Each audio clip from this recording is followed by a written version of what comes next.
Don't contact us, the text from my family said. So I didn't.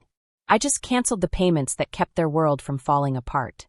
What would you do if your family's love came with a price tag? Share your story in the comments. Hit the like button and subscribe to see what happens next. My name is Clara Whitman. I'm 29 years old. On a Tuesday evening at exactly 6:42 p.m., my phone buzzed on top of the dryer. Warm towels were thumping and tumbling inside, making the machine sound like a small drum. I saw the message preview on my phone. It was just 10 words long. Short. Simple. It didn't look dangerous at all. But when I tapped to open it, the room suddenly felt smaller. The message said, "Don't contact us. Don't come around. You're on your own now, Dad." I froze. A second later, 3 little blue dots appeared in the family chat, flickering like tiny stars that blinked too quickly. My older sister, Sadie, first reacted with a thumbs-up emoji. Then she added a single word, sharp and quick, like a glass breaking in the middle of the night. I stood there, holding a half-folded shirt in my hands, my brain spinning. 1,000 replies were forming on my tongue like storm clouds gathering before a thunderstorm. I could have typed a long paragraph about loyalty. I could have reminded them about the money I had sent, the late-night calls I answered, the nights I helped Sadie when she begged me for help. I could have asked if this was a joke, if maybe Mom was standing next to Dad, nodding her head to say it was okay. Instead, I watched my thumbs move across my phone like they belonged to someone else, someone calmer, steadier. Perfect. I thought, I'll cancel the O'Henriatic payments first thing Henriaro. For a moment, the laundry room was quiet, except for the dryer's steady thump-thump-thump. Then I felt it. The shift, not in the air, but in the invisible thread that connected me to my family. The little typing dots started again. They stopped. Then started again. And then, silence exploded into ringing. Missed calls piled up, one on top of the other. Messages arrived in bursts, fast and urgent, like a deck of cards thrown to the floor. Mom, Clara, what is this? What are you doing? Dad, what kind of daughter talks to her family like that? Sadie, are you seriously threatening us over Wi-Fi? Threatening? I thought. As if I hadn't been paying that bill since Sadie's influencer days, when she needed faster internet and better lighting for her videos. As if groceries didn't appear in their kitchen because I swiped my card after work, pretending to enjoy the boring ritual of putting away food I wouldn't eat. I sounded calm because I had been practicing calm for years. Calm when Dad said he was tired and quit work early. Calm when Mom left her job to find some peace. Calm when Sadie called at 11:57 p.m., sobbing about rent or brand deals that weren't working out. Calm when Christmas came and I quietly paid the property taxes as a gift because nobody wanted to talk about money over eggnog. Calm is a mask, I thought. It keeps the room from catching fire. I put my phone face down on the dryer and stared at the scratched linoleum on the floor. Slowly, the buzzing in the phone faded into a single low note. In the next room, the kettle clicked off. I poured hot water over a cheap tea bag, hoping it would fix anything. Earlier, my boyfriend Lucas had texted me, asking if I wanted to come over after his late shift. I started typing, rain check. Family stuff blew up. Then I deleted it. He would see my face and immediately understand. Lucas was good at 2 things I had never learned from my parents, showing up and staying quiet. I would need both by morning. The night stretched out like a bad rhythm. Fold clothes, buzz, ignore. Fold, buzz, ignore. The messages in the family chat changed tone like a choir under a panicked conductor. From outrage to disbelief to pleading, then back to outrage again. Somewhere around midnight, Mom wrote a long message about sacrifice, saying she couldn't believe I would do this to our family. Sadie sent a voice note, breathy and high, accusing me of financial abuse. As if giving her $300 a month, so she wouldn't default on rent, had been some cruel trick. At 1:23 a.m., the word traitor arrived, naked and sharp. I muted the thread, brushed my teeth, and sat on the edge of my bed. My apartment smelled like lavender, the fake kind, and I stared at the ceiling. My thoughts went to Grandpa Will's hands, steady, always warm, hands that never let worry take over. 3 days earlier, Grandpa and I had lunch at a diner he liked because the coffee was honest. I hadn't planned to tell him anything, but the check came, and I handed over my card without blinking. Grandpa placed his palm over it and said, "Not unkindly, Clara." That was all it took. The words spilled out after that, like a bottle had been opened and all the stormy water poured onto the table. I told him about all the bills, the temporary coverage that had hardened into habit, the way Dad always called me, our responsible girl, while handing me a shopping list. I told him about Mom, who always said I was so good with money, as if that skill existed only to make their lives softer. I told him about December, when I quietly paid the property taxes because Sadie's followers needed a new kitchen backdrop for her videos. Grandpa listened quietly, like a calm shoreline taking waves without moving. When I finished, he stirred his coffee. "Stop," he said. "Not slow down. Not renegotiate. Stop." I laughed because I always laughed when something scared me. Grandpa didn't. "It's not punishment," he said. "It's the truth catching up." I didn't ask what he meant. I was afraid he would say exactly what I already knew. This was never about money. It was about a family that had mistaken my love for a credit line. Now, hours after the text, I would never unsee it. I lay in the dark and trusted the ache behind my eyes. People can feel grief for a thing that isn't dead yet. A version of us was dying. Maybe it needed to. At 6 a.m., my phone vibrated with the alarm. I always snoozed twice. Before I could reach it, a second vibration landed. Grandpa's voice came through. "Grandpa, come over," I said when I answered. His morning voice was more gravel than air. "Is everything okay?" I asked. A pause. "Bring your calm face," he said. "You'll need it." I put on jeans and a sweater without thinking about the color. I tied my hair into a not-quite-neat ponytail and drove across a city that hadn't opened its eyes yet. The sky looked like a bruised early morning. I watched the streets I grew up on slide past. The bakery with uneven letters on its sign, the park where Dad taught me to ride my bike by letting go before promising he would catch me. For a second, I felt 8 years old again, tilted toward the pavement, scraping my knees on promises. Grandpa's house smelled like coffee and furniture polish. He had already set the table. 2 mugs, a plate of buttered toast, a thick manila folder. He didn't say good morning. He didn't ask if I had slept. He pulled out a chair like I was going to need it. "What is that?" I asked. "History," he said. "And a way out." He pushed the folder toward me. My name wasn't on it, but my life was inside anyway. The first page held a property deed, older than Sadie's Instagram account and older than my college loans. The address at the top lived in my mouth like a tooth. I couldn't stop worrying about it. The house my parents called home. The one with the squeaky bathroom window and the maple tree that dropped helicopters every spring. I flipped the pages carefully. Notarized documents, tax statements, letters from lawyers that looked like they belonged in a courtroom. My eyes scanned without really seeing. Then finally a line focused. Owner of record, William Arthur Whitman. "Grandpa." I looked up. He was watching my face as if waiting for a storm to pass over it. "They never owned it," he said. Gentle but final. "Not for one day." I felt something tilt inside me, like a crooked room that finally becomes straight when you put a marble down. "They said the house was—" "I didn't finish," he continued. The sentence already knew how it ended. "In 2013, they asked to stay a few months while they got their feet under them," Grandpa explained. I said yes. I believed them. They never paid a dime of rent. Not once. Not taxes, not upkeep. They started treating it like I was visiting them. On Christmas last year, your mother told me to eat before you came because she didn't want to deal with leftovers. I pressed my thumb into the table edge. A bloom of red appeared where my nail-bitten skin had broken. "You didn't tell me," I whispered. "I didn't want to make you choose," he said. "But you already did. When you picked up their bills, you chose to be their safety net. Without a net, people have to learn to walk." He flipped to the last page and tapped it. 60-day notice of termination of occupancy. Dated, signed, certified. 3 envelopes set there like small coffins. 1 for your parents, 1 for Sadie, 1 for any other adult living there who thinks a couch is a lease. I stared. All I could think about was the text, "Don't contact us." How fast a door can slam on someone who has been standing on the porch holding groceries. "They'll say I'm cruel," Grandpa said, reading my thoughts. "They'll say you made me do it." "I didn't," I said. My voice made it sound like I might have liked it. He reached across the table and put his hand on top of mine, the same way he used to when I was very little and tried to fold a paper airplane. "You didn't do this," he said softly. "This is mine to do.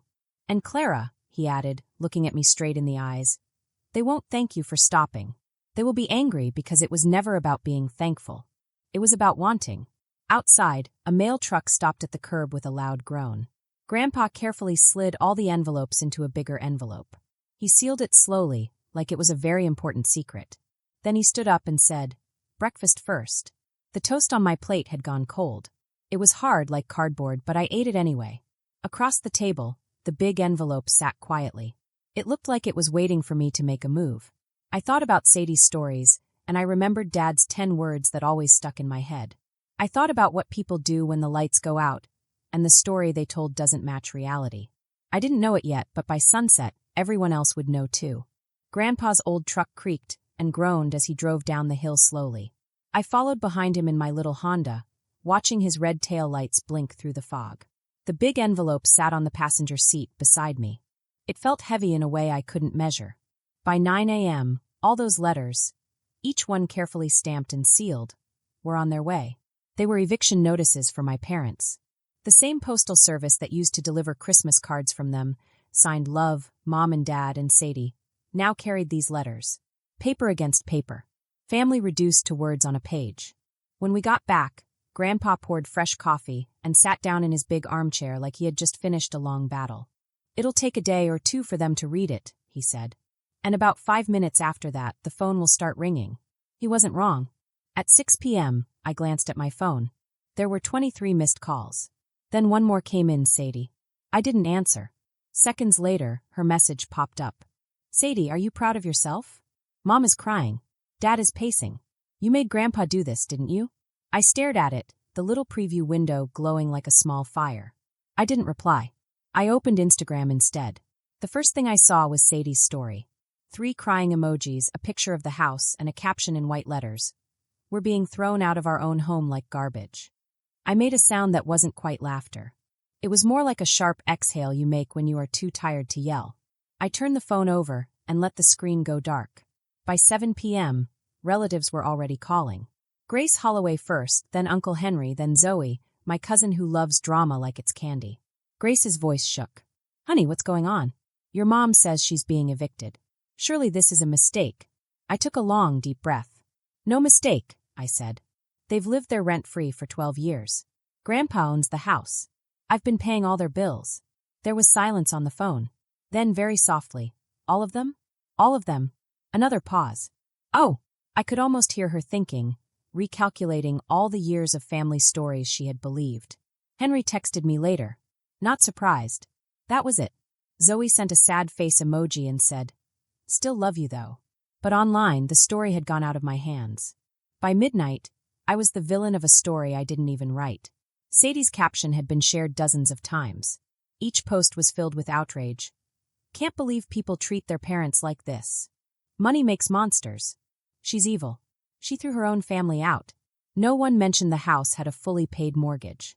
No one mentioned I had been quietly paying for all the bills for years. When I finally managed to sleep, my dreams were fuzzy and full of static, like the world was just noise. The next morning, Grandpa didn't look surprised when I told him about the posts. He stirred sugar into his coffee slowly. "They want sympathy. It's cheaper than paying rent." I wanted to laugh, but my chest hurt too much. He added, "Don't defend yourself online. The truth doesn't need comments. It just needs time." I nodded, but part of me ached to scream the truth into the same internet that was chewing my name like gum. At lunch, I stepped outside to clear my head. My phone buzzed again. "Dad this time. Dad, you did this." Just 3 words. That was all. I didn't reply. I had learned that sometimes silence is louder than anything you can say. By sunset, I sat by the window of my apartment, watching the sky turn orange, bleeding into purple and then dark blue. Lucas came by with takeout, still in his work scrubs. He took one look at me and didn't ask a single question. Just opened the bag and set out the food. "You don't have to talk," he said. "But eat something. You look like you're running on fumes." I smiled weakly. "You always know." He shrugged. "Nah. You just text shorter sentences when something's wrong." For the first time in hours, my throat relaxed a little. He didn't need details. Sometimes the safest place is just to hear someone say, "I see you." Later that night, I called Grandpa. He was calm. Too calm. "I'm fine," he said. "They'll start performing soon. You watch." "Performing?" "Your mom will post something dramatic about betrayal. Your dad will act stoic. And your sister, she'll double down. That's her talent." He wasn't guessing. He was right. By the next morning, I woke up to a text from my cousin Zoe. "Have you seen Facebook?" I opened it slowly, feeling sick. There it was, Mom's post. Public for everyone in the world to see. "After years of sacrifice, we've been betrayed by someone we loved. We're being forced out of our home. Please respect our privacy while we figure out how to survive. There was a photo of the house bathed in soft morning light, like it was being auctioned for pity. The comment section was full of neighbors, church friends, and distant relatives. Words like heartbreaking and disgusting were everywhere. They didn't name me. They didn't have to. Sadie made sure everyone knew. She posted a screenshot of a Venmo request I had sent months ago. $200 for utilities. Under it, she wrote, "This is what a family looks like when they only care about money. Unbelievable. #hurt. I stared at the screen until it blurred. Notifications rolled in like waves. People I hadn't spoken to since high school. Strangers with profile pictures of sunsets and pets. Everyone united in their outrage. The internet didn't care about the truth. It just needed someone to blame. But Grandpa was right again. That afternoon, exactly at 2:17 p.m., an email landed in every family inbox. The subject line read, "Facts regarding the residents at 2485 Cedar Hollow." I opened it, my hands trembling a little. Grandpa's name was at the bot Henry, typed like a seal of judgment. The email read like a legal note. "The property is legally and solely owned by William Arthur Whitman. My son and his family have lived there rent-free since 2013. They have not paid utilities, taxes, or upkeep for over 10 years. For at least the last 4 years, my granddaughter Clara has covered these costs entirely on her own. No agreement, written or verbal, transferred ownership of the home. I have issued a 60-day legal notice for them to vacate. This decision was mine alone. Being family does not exempt anyone from responsibility." It landed like thunder. By evening, the comments on Mom's post started to shrink. Some people deleted their sympathy emojis. A few switched sides. Others went quiet. The noise was fading, but Mom wasn't done. On Sunday morning, she went to church, the one place she knew people would listen. She stood up trembling and asked for spiritual support, saying her children had turned against her. By the time the service ended, the gossip had spread like incense through the congregation. That afternoon, Mrs. Evelyn, my old Sunday school teacher, called Grandpa to ask what had happened. He told her the truth slowly, carefully, without anger. When he hung up, he looked almost peaceful. "They'll keep playing the victim," he said, "until the audience leaves." That night, I got something in my mailbox. A plain envelope. No return address. Inside was a printout of a deleted Facebook post. Sadie's words, captured before she erased them. "I'm not about to get a job just because some old man wants to play judge." Under it was a handwritten note. "Keep this. People are watching." I sat on my couch, envelope in hand, feeling the air hum with a kind of justice I didn't ask for. But I didn't know the biggest twist hadn't happened yet. 2 days later, a message appeared from someone I hadn't heard from in 12 years. Someone who would turn everything upside down again. It was a message request from a name I barely recognized, Nathan Cole. He had sat next to me in sophomore biology and once borrowed my notes without giving them back. His message arrived at 8:34 p.m., polite but strange enough to stop me scrolling. "Hey Clara, this might sound weird, but I think I stayed at your parents' house through Airbnb back in March. Recognize the kitchen from your sister's stories? Didn't realize it was your family until now. Airbnb." I read it 3 times before I understood what he meant. My Henry act twisted like cold rain falling on my shoulders. My parents didn't own that house. Grandpa did. That meant my parents were letting other people stay in someone else's house without asking. His house. I took a slow breath and typed back, "Are you sure it was them?" He answered almost right away. "Yes," he said. It was called Cedar Hollow Retreat. The host's name was Sadie Grace. The house looked just like your family home. Same maple tree, same porch. I can send pictures if you want. I felt my world tilt again. My hands were shaking as the pictures appeared on my phone. There were photos of the living room I grew up in. But it looked different, almost like a showroom. There was a basket on the coffee table that said, "Welcome," and a little note written in my mother's handwriting. It said, "Please take off your shoes at the door. Thank you for choosing Cedar Hollow Retreat." This was proof of what Grandpa had been thinking all along. My parents hadn't just been living in someone else's house. They had turned it into a business. I felt my Henry act twist, and my chest tighten. I didn't know if I should cry, scream, or laugh. Everything I thought I knew about home felt like it had been taken away. I called Grandpa and told him what I had seen. The line went quiet. For a moment, I thought he had hung up. Then he spoke softly. "Go get the guest book," he said. "What?" I asked, my eyebrows raised. "There's always a guest book," he said flatly. "People who like pretending they own things love to show off their hospitality." I hesitated. You want me to go there? Yes, he said. Tell them you are picking up old boxes or something. You'll know where to look. The next morning, I drove to the house. The house I used to think of was mine. The porch light was still the same soft yellow. The doorbell still leaned a little to the left. I felt a strange mix of fear and curiosity. I grew up here. Every corner held a memory. And now it was a fake version of my childhood home. Sadie opened the door. Her makeup was smudged, and her eyes looked puffy and tired.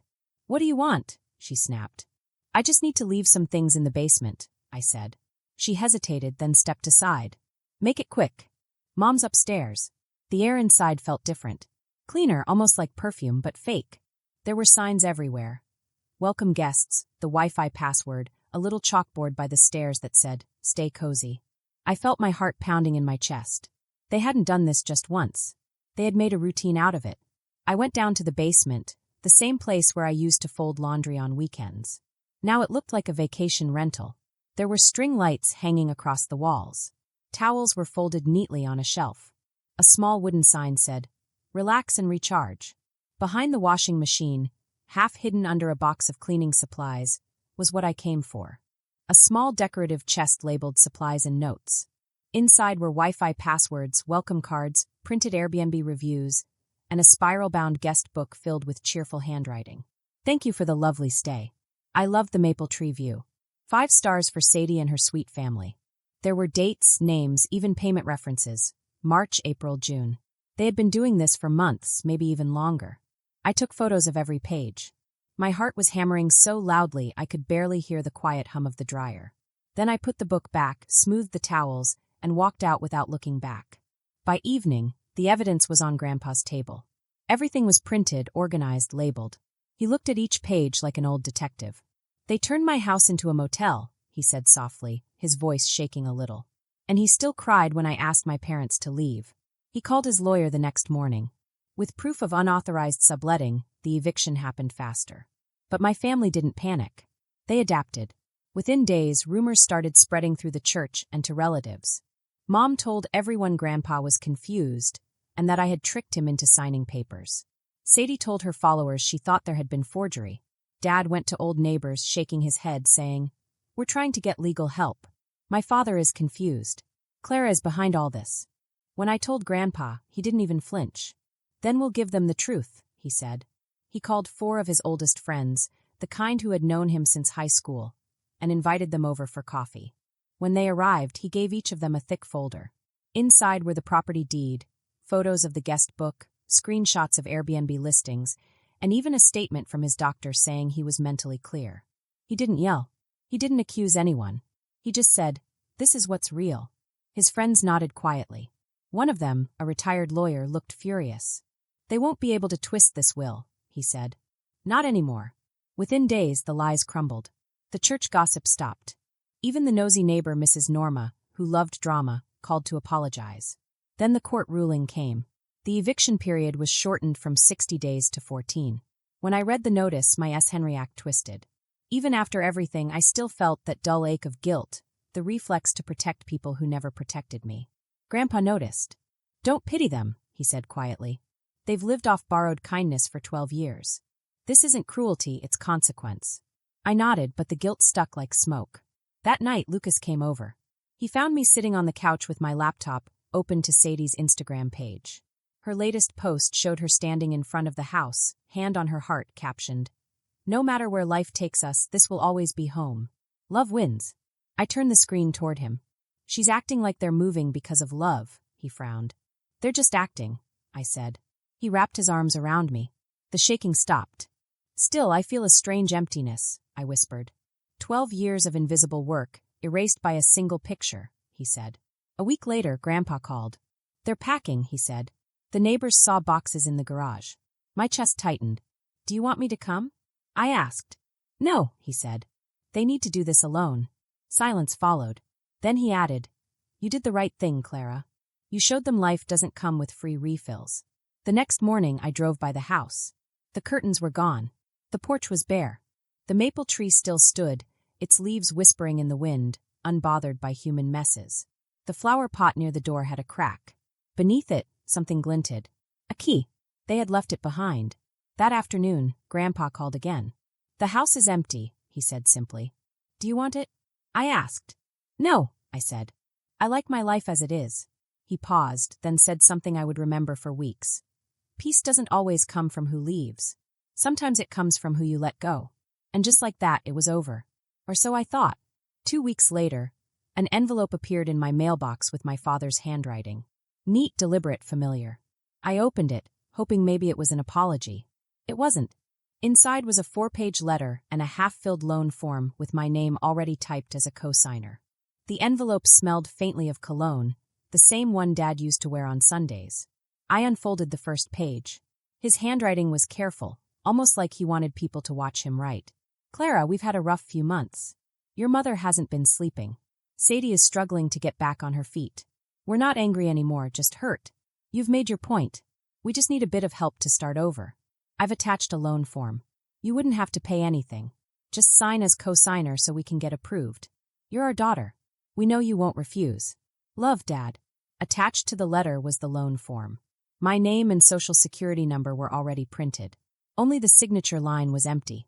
For a long moment, I just stared. I didn't cry. I didn't curse. I just laughed. That quiet, breathless kind of laugh that hurts your S. Henryack. After everything, the texts, the eviction, the lies, the public humiliation, they still thought I was their backup plan. The ink wasn't even dry, but the pattern was old. They hadn't learned a thing. Even after all of this, I knew one thing for sure. I had grown stronger. I had seen the truth. And sometimes the hardest part of life wasn't winning or losing. It was learning who to let go. That evening, I drove to Grandpa's house. The sun was low in the sky, making the porch glow golden. Grandpa was outside cutting roses. The air smelled like grass and flowers. When he saw the envelope in my hand, he sighed even before I spoke. Let me guess, he said. They need money. Not money, I said. Credit. Grandpa held out his hand. I gave him the papers. He looked through them quickly, not even moving his eyebrows much. They filled this out themselves, he said. They already had all my information. They just needed my signature. He nodded. They haven't hit the bot Henry yet. They're still digging. I stood there for a while, listening to the cicadas screaming in the trees. The sound was loud and sharp. Finally, I said, I don't know if I should be angry or just tired. Grandpa put the papers down on the porch railing. You're allowed to be both, he said. Then he did what he always does when something bad happens. He handled it quietly. The next morning, he called his lawyer. Together, they made sure I was protected. They put a credit freeze, fraud alerts, and a legal note on my records so no one could use my name again. They won't touch a single dime of yours, Grandpa said. And if they try, they'll meet me in court first. For the first time in months, I felt safe. Days passed, then weeks. The house at Cedar Hollow stayed empty. The curtains stayed drawn. Everything was quiet. Grandpa refused to rent the house again. Some walls need time to forget, he said. Let them breathe. Meanwhile, the rest of my family scattered. Mom and Dad moved into a small duplex across town. They finally worked part-time jobs for the first time in over 10 years. Sadie bounced around from friends' couches and tried all kinds of small online business ideas, freelance lifestyle coaching, influencer mentoring, anything that didn't need sticking to a schedule. Every few weeks, I would hear bits and pieces about them. Mom complaining about rent, Dad mumbling about ungrateful kids, Sadie posting quotes online about toxic people. But none of them ever called me again. Not even once. At first, it felt strange and quiet. But then it felt free. I started sleeping through the night. I cooked dinner for myself without feeling guilty. My apartment finally felt like mine, not just a temporary place for someone else's problems. Lucas noticed first. You look lighter, he said one night as we walked home from a movie. I stopped carrying other people's weight, I said. He smiled. That's a start. One weekend, Grandpa and I went to the old house together. The front door creaked like it was taking a big breath after holding it in for years. Dust floated in the sunlight. The house looked smaller somehow, like it had lost some of its magic. In the corner of the living room, there was one thing they had left behind, a broken picture frame. I picked it up. It was a photo from Sadie's college graduation. Everyone was smiling. She was in the center, and I was holding the camera remote. Grandpa looked at it and said, You can keep it or you can let it go. Either way, don't carry it with you. I set it down gently on the windowsill. Let it go, I whispered. Grandpa smiled. Good choice. When we went outside, he locked the door and handed me the spare key. In case you ever change your mind. I won't, I said softly. I know, he said. But keep it anyway. Sometimes closure is just knowing you could go back and choosing not to. I put the key in my pocket. It felt lighter than I thought it would. Months passed. Life settled down. I got a promotion at work and started a savings account just for me. The first one that wasn't for anyone else. Lucas and I planned a trip, just the two of us, with no guilt or worry. One late afternoon, I sat on my balcony. The sky turned from gold to violet. I held a mug of tea. The air smelled like rain and freedom. I thought about everything, the text, the eviction, the gossip, the lies, and the last letter. And I realized this wasn't a tragedy. It was a change. For years, I had been the glue keeping a broken picture together. But sometimes letting the cracks show is the only way to build something stronger, even if that something is just yourself. Grandpa called that night. His voice was soft and calm. You sound happy, he said. I am, I said. Finally, he chuckled. Good. Keep it that way. You earned it. We said good night. I sat in the fading light and thought about how peace doesn't shout or knock. It just comes quietly, like forgiveness or like dawn after a long night. I put my mug down. My phone buzzed. A new email popped up. The subject said, Credit application denied. Whitman Gregory. I smiled. For the first time, denial felt fair. I closed my laptop, leaned back in my chair, and whispered to no one. Some people don't respect your boundaries. They act like they never mattered. You don't owe them another chance. You owe yourself the space to heal. The wind picked up. It was cool and calm, brushing my face like a promise kept. For the first time in years, I didn't feel responsible for anyone else's problems.